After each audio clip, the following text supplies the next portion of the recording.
All this innovation and possibility, of course, is wonderful for people like us at the conference. But living in the unceasing hurricane of news and opinion released into cyberspace is not so easy for the consumer. People seeking to be informed are getting increasingly overwhelmed.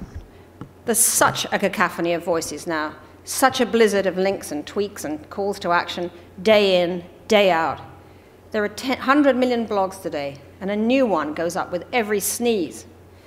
YouTube boasts of screening hundreds of millions of video clips a day, and as we reel over that number, it's even more sobering to reflect that in the 2004 election, YouTube didn't even exist.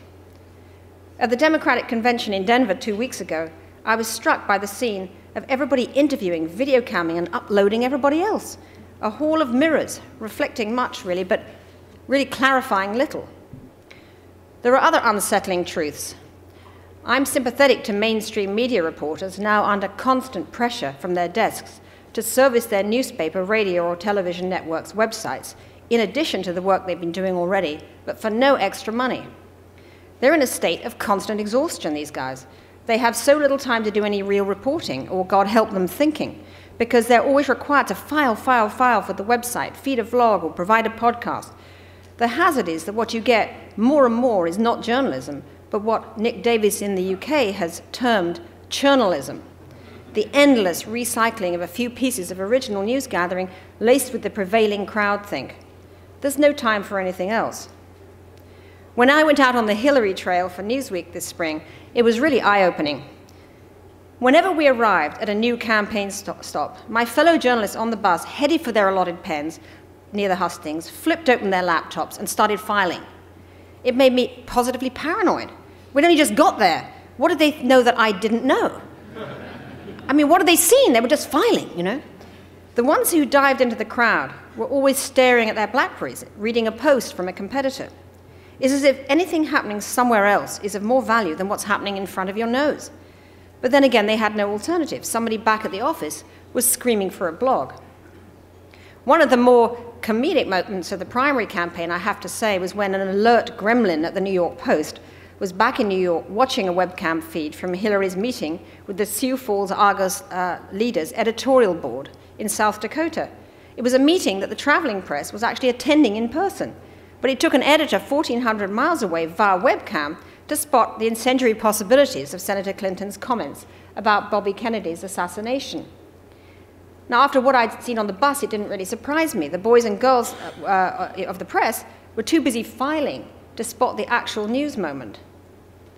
The truth of it is that most of us walk around with the sick sensation that we're missing something important, or that we'll arrive at the business meeting or social gathering without the key piece of information or talking point that everybody else seems to have seen online.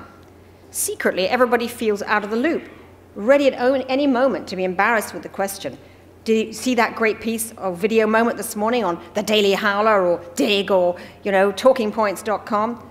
Sometimes, in defense, people pretty much check out of the news altogether, I'm finding, relying on late-night comedy and vaguely absorbed fragments of headlines and attack ads or the wisdom of the water cooler. A father I met the other day at my son's school said, I read the other day somewhere online that Obama's a Muslim. I didn't have time to check it out, but if it's true, it's terrible. Well, who can you trust? How does the consumer discern frauds like the sneaky splogs, fake blogs generated in their thousands by software to trick advertisers and search engines to drive traffic, or the duplicitous flogs which pretend to be independent but are financed by special interests, unions and corporations, foreign governments, and partisan politics? That's a chamber of horrors you don't want to stumble upon. Untold millions around the world think the Jews, not Al-Qaeda, carried out the atrocity of 9/11 to give Muslims a bad name.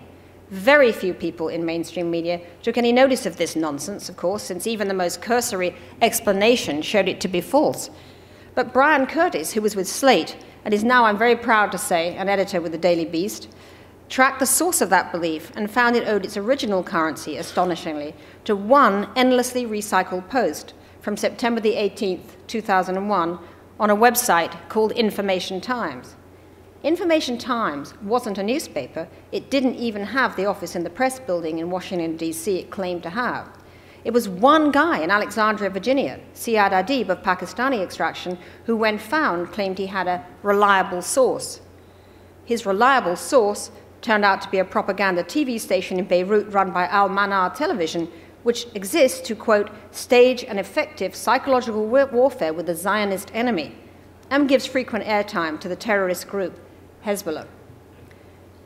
It's tempting to dismiss Information Times as just a little nutty blog, but the point is that it proliferated and was believed. It was quoted by a British member of Parliament, and it was picked up everywhere.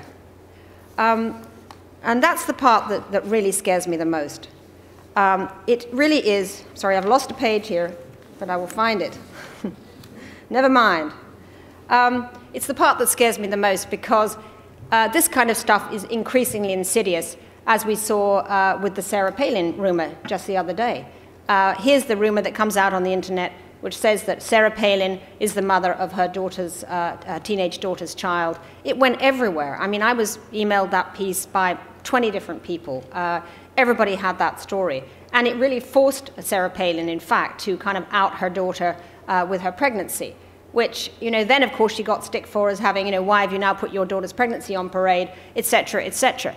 But in a sense, she really was forced out by the fact that somebody on the internet had actually decided, really, let's face it, for propaganda reasons, to put that out about Sarah Palin.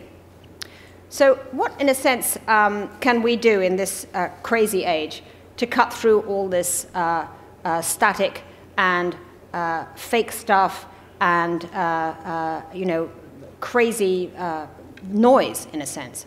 We have to really, I think, do something which I find, of course, somewhat rather appealing, which is to go back to thinking a little bit about what editors can do in this age where, in a sense, algorithms have been ruling the day. There's nothing wrong with what algorithms are doing. It's fantastic, the rich buffet they provided at Google and Yahoo and all of these different sites. But at the same time, I think that the volume of those sites now has, in a sense, made it time for editors to kind of reassert themselves about trying to curate in a more focused way, in a more point of view way, and in a more kind of rigorous way, material that they really feel will serve their audiences, which they, in a sense, have brought their own discipline of their profession to assessing and knowing whether it's out there, that whether it's true, whether it's false, whether it's reputable, whether you can trust this writer, and actually doing the job that for readers, there's just no time to do this stuff anymore.